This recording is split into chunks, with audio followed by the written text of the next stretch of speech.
जय श्री कृष्ण दोस्तों, life style with God में आपका स्वागत है। दोस्तों, यहाँ पर हम श्रीमद् भगवद गीता के दूसरे अध्याय का अध्ययन कर रहे हैं, जिसका नाम सांख्योग है।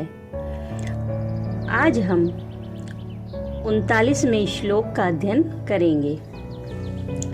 भगवान ने सांख्योग के सिद्धांत से तथा क्षत्रिय धर्म की दृष्टि से युद्ध का औचित्य सिद्ध किया और अर्जुन को समता पूर्वक युद्ध करने के लिए आज्ञा दी।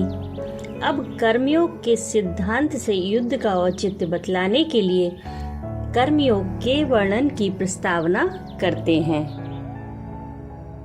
एषा ते विहिता सांख्ये बुद्धिर्योगे त्विमां शृणु बुद्धिया युक्तो यया पार्थ कर्म बंधम प्रहास्यसि।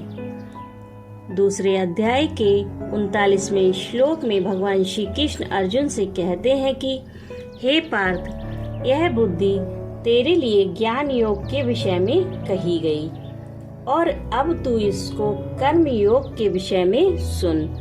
जिस बुद्धि से युक्त हुआ तू कर्मों के बंधन को भली भांति त्याग देगा, यानी सर्वथा नष्ट कर डालेगा।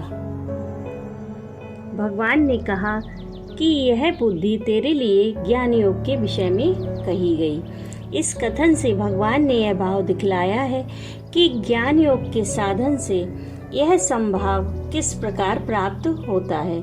ज्ञान योगी को आत्मा का यथार्थ स्वरूप विवेक द्वारा समझकर किस प्रकार समभाव से युक्त रहते हुए वर्णाश्रमोचित विहित कर्म करने चाहिए, ये सब बातें 11वें श्लोक से लेकर 30वें श्लोक तक बतला दी गईं।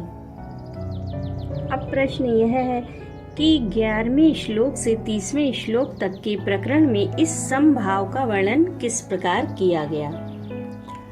आत्मा के यथार्थ रूप को न जानने के कारण ही मनुष्य का समस्त पदार्थों में विषमभाव हो रहा है। जब आत्मा के यथार्थ स्वरूप को समझ लेने पर उसकी दृष्टि में आत्मा और परमात्मा का भेद नहीं रहता और एक सच्चिदानंद घन ब्रह्म से भिन्न किसी की सत्ता नहीं रहती, तब उसकी किसी में भेद बुद्धि हो ही कैसे सकती है।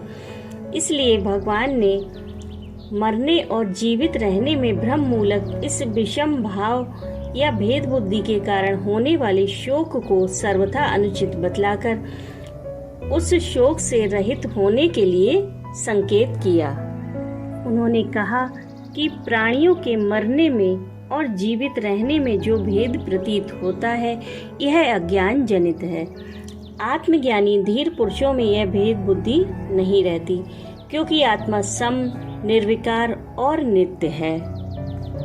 इसलिए भगवान ने सभी विषय संयोगों को अनित्य बतलाकर अर्जुन को उन्हें सहन करने के लिए, उनमें सम रहने के लिए कहा और सुख दुख में सम रहने वाले पुरुष की प्रशंसा करके उसे परमात्मा की प्राप्ति का पात्र बतलाया।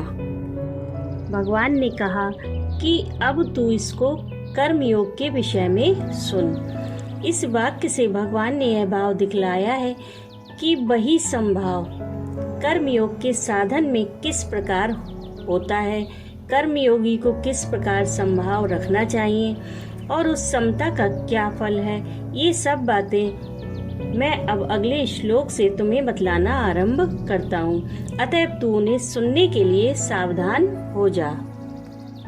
यहाँ पर कर्म बंधन का अर्थ है कि जन्म जन्मांतर में किए हुए शुभ अशुभ कर्मों के संस्कार से यह जीव बंधा है तथा इस मनुष्य शरीर में पुनः ममता, आसक्ति और कामना से नए नए कर्म करके और भी अधिक जकड़ा जाता है।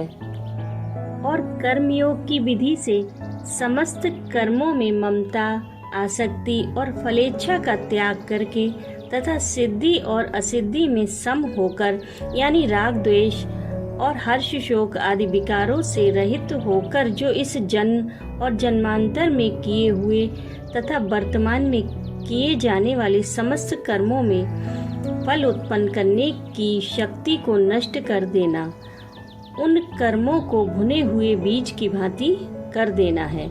यही सम बुद्धि में से कर्म बंधन को सर्वथा नष्ट कर डालना है। राधे राधे।